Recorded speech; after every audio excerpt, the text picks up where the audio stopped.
এখানে প্রোগ্রামটা হলো ইউজারের কাছ থেকে 10টা ইনপুট নিতে হবে, ক্যারেক্টার ইনপুট নিতে হবে। এবার সেই ক্যারেক্টার গুলোর মধ্যে যেগুলো ভাওয়েল আছে শুধু সেগুলোই প্রিন্ট করবে, এবং সব থেকে শেষে কাউন্ট করে বলে দেবে যে কতগুলো ভাওয়েল আছে।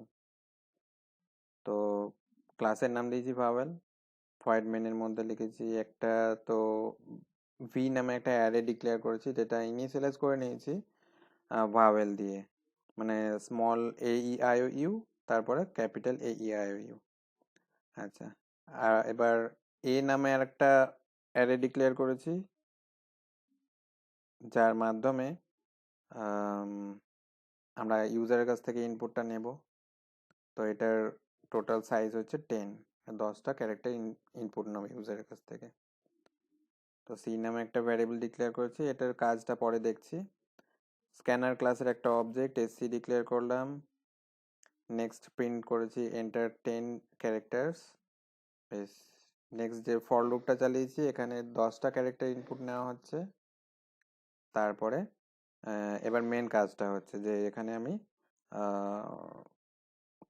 যেটা করতে চাইছি যে শুধুমাত্র ভাওয়েল গুলোকে প্রিন্ট করব, যে ক্যারেক্টার গুলো ইনপুট নিয়েছিলাম ইউজারের কাছ থেকে তার মধ্যে থেকে কেবল ভাওয়েল গুলোকে প্রিন্ট করব, এবং কাউন্ট করে বলবো যে কতগুলো ভাওয়েল আছে।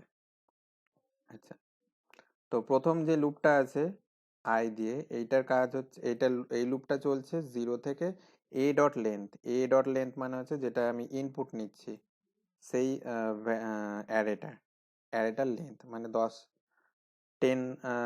এ ডট লেন্থের ভ্যালুটা আসবে আমার 10। আচ্ছা, তো আমার লুপটা চলছে 0 থেকে <10 পর্যন্ত, মানে 9 পর্যন্ত। পরে একটা ভ্যারিয়েবল ডিক্লেয়ার করেছি, এটার কাজটাও পরে বুঝছি। তো নেক্সট হচ্ছে ফর একটা লুপ চালিয়েছি, এই লুপটা চলছে দেখো 0 থেকে ভি ডট লেন্থ পর্যন্ত, ভি ডট লেন্থ পর্যন্ত। ভি মানে হচ্ছে যেখানে আমি ভাওয়েল গুলোকে স্টোর করে রেখেছি তার লেন্থ, মানে এখানে 1 2 3 4 5 6 7 8 9 10, তাহলে ভি ডট লেন্থের ভ্যালুটা আসছে 10। তাহলে 0 থেকে <10 পর্যন্ত চলছে।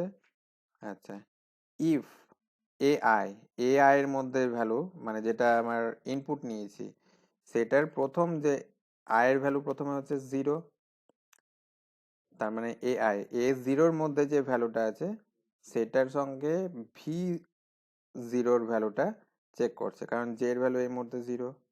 যদি ম্যাচ করে যায় তাহলে এফ ইকুয়াল টু ট্রু করে দিচ্ছি। এইবার দেখো, এফ নামে একটা ভ্যারিয়েবল ডিক্লেয়ার করেছি এই লুপের মধ্যে, মানে বাইরের লুপের মধ্যেই।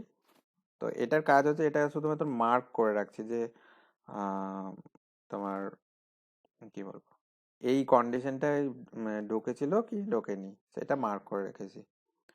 তো যদি এই কন্ডিশনের ভেতরে ঢোকে তাহলে এফ এর ভ্যালুটা ট্রু হয়ে যাচ্ছে। বেশ, তার মানে কখন এই ভেতরে ঢুকবে, যদি এ আই এর মধ্যে যে ভ্যালুটা আছে সেটা যদি কোনো ভাওয়েল হয়ে থাকে। মানে ভাওয়েল কি করে বুঝবে, এই এই অ্যারের মধ্যে কোনো একটা ভ্যালু যদি থাকে তাহলে সেটা ভাওয়েল। আচ্ছা, যদি ওর সঙ্গে ম্যাচ করে, ভাওয়েলের সঙ্গে ম্যাচ করে, বা ওই অ্যারের মধ্যে থাকা মানে ভি অ্যারের মধ্যে থাকা কোনো একটা ভ্যালুর সঙ্গে যদি ম্যাচ করে তাহলে এফ এর ভ্যালুটা ট্রু হয়ে যাচ্ছে। ব্যাস, এবার লুপ থেকে বেরিয়ে গিয়ে কি করলাম যে ইফ এফ, এটার মানে হচ্ছে এটা এরকম লেখাও যায় যে এফ ইকুয়াল টু ট্রু, অথবা এটা শুধুমাত্র এফ লেখাও তাই।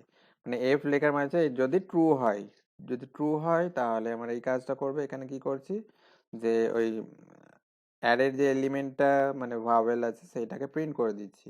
তারপরে সি প্লাস প্লাস, সি নামে একটা ভ্যারিয়েবল প্রথমেই ডিক্লেয়ার করেছিলাম, যাকে ইনিশিয়ালাইজ করেছি 0 দিয়ে। বেশ, তাহলে এইটা সিটা ইউজ করছি কেবলমাত্র কাউন্ট করার জন্য যে কতগুলো ভাওয়েল আছে। ব্যাস, এখানে কাউন্ট করে নিচ্ছে, তারপরে সব থেকে শেষে নাম্বার অফ ভাওয়েলস, আর এখানে তো আমার ভাওয়েল গুলোকে প্রিন্ট করে দিচ্ছে। এবার দেখি রান করে কি আসছে আউটপুট। বেশ, এন্টার 10 ক্যারেক্টার্স নেই।